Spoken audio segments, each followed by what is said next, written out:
Welcome to this explainer. Today we're diving into a really fascinating source text that unpacks the sacred names of God. We're going to explore how this material uses incredibly diverse ancient names to reveal unique facets of God's character. It's kind of like looking at a brilliantly cut diamond. Depending on the exact angle you view it from, a completely different yet equally stunning light reflects right back at you. And that's exactly what these ancient titles do. Every single one unlocks a totally different dimension of the divine. So let's just jump right into this fundamental mystery. How do you actually put a label on something that is, literally by definition, infinite? While the text makes it crystal clear that capturing the complete essence of the divine requires way more than just one single word. One word just cannot hold the sheer weight of an infinite being. Instead, the source provides us with this vast vocabulary of titles, and each one acts as a really specific lens to help the human mind somehow grasp the ungraspable. To set the stage here, the source text poetically describes a being of immense, honestly almost incomprehensible cosmic scale. Just think about the phrase, "the universe rests within his hand."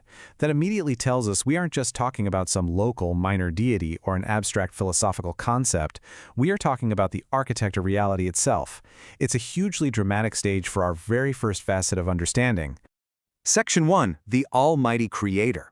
Let's look at the vast, cosmic names specifically attributed to this architect of the universe. Consider the incredibly foundational name Elohim. This represents the supreme, raw strength required to forge existence itself. The text describes a creator who is strong and grand, someone who literally laid out the heavens by his hand. When the text uses the name Elohim, it wants you to visualize unmatched creative power. The kind of absolute power that literally speaks entire galaxies into existence. And this authority over time is just brilliant. The text gives us the Ancient of Days, representing a king and wisdom-wise, enthroned far beyond the skies. Contrast that with Alpha and Omega, which encompasses the absolute first and the final last. We also see El Olam, the everlasting king before all time, and Jehovah Hoshea, the Lord who made the heavens above. Together, these titles perfectly showcase a sovereign ruler over the very concept of time itself. Moving right along to Section 2, the Fierce Protector. Because, it's one thing to build a universe, it's a whole other thing to actively defend what you've built. The text uses some incredibly intense, dramatic imagery here. It describes God as Jehovah Kana, which translates poetically to a jealous flame who will always claim his people. It also introduces the name Esh Okla, meaning a consuming fire. But what's really fascinating is what that fire actually does. The text says it purifies our deepest desires. So this isn't some chaotic, destructive fire, it's actually an intensely protective and refining force. And the crucial point is that this protection is highly multidimensional. Consider the specific tools outlined in the source. We have Jehovah Magen, acting as a shield and trust where one will not be crushed. We have Jehovah Shereb, an active sword in hand to take a stand. Then, for those moments of total exhaustion, there's Jehovah Moxie, a strong refuge that hides you safely. And finally, Jehovah Sali, a towering rock. It literally covers every single angle, from absorbing a blow to fighting back to providing a safe place to rest. Now, when facing completely insurmountable odds, the text invokes these massive military titles.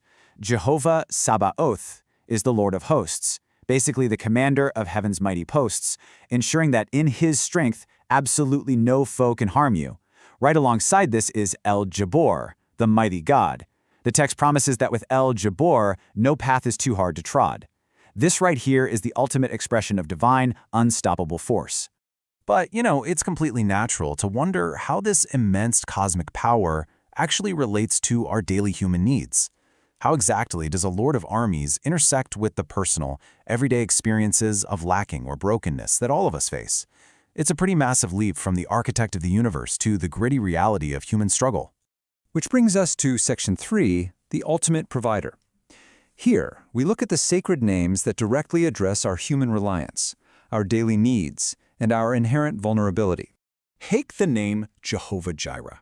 This is such a vital name because it gracefully shifts the narrative from cosmic power straight to deeply personal provision.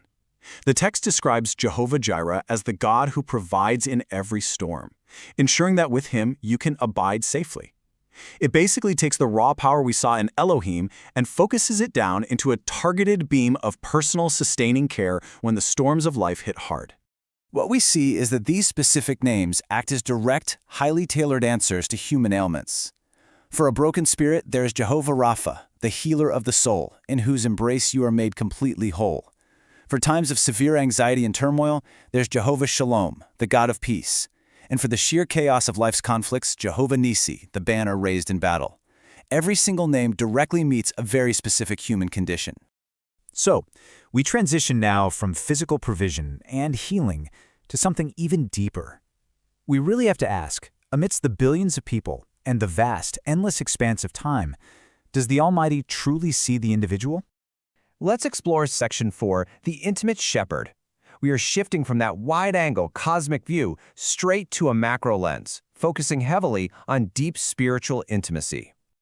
The tender imagery of Jehovah Rohi perfectly anchors this section. The text portrays a gentle caregiver, a shepherd deer. This is an intensely personal title.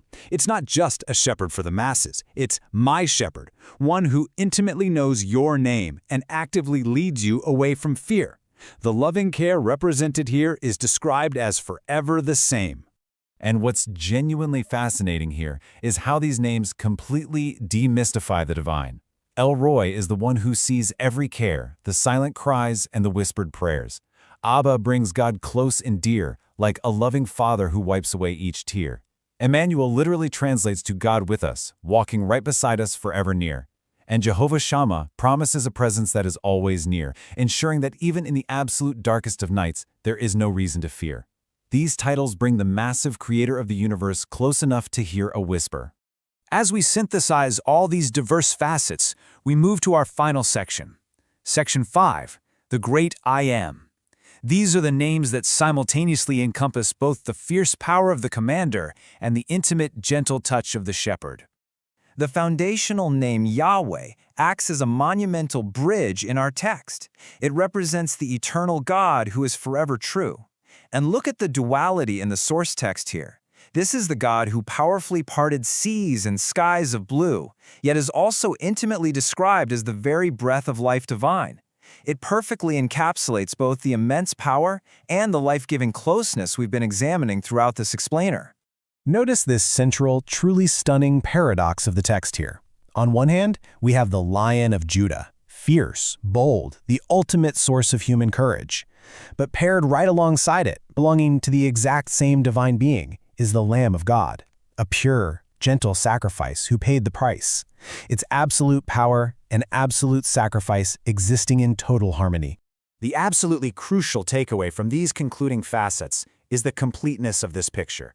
Whether he is acting as Jehovah Goel, the Redeemer near, Jehovah Ori, the Lord my light, El Haniman, the faithful Lord, or simply the vine, the ultimate source of strength and growth, each distinct name is absolutely necessary to complete the vivid, overarching picture of his character. As we wrap up this explainer, I really want you to think back on this vast, multi-dimensional diamond of sacred names we've just uncovered, from the cosmic strength of Elohim all the way to the gentle, personal care of Jehovah Rohi. Ask yourself, which specific attribute, which unique angle of this diamond resonates with the exact path you're walking today? Which name do you need to rely on right now? Keep that question in mind as you step back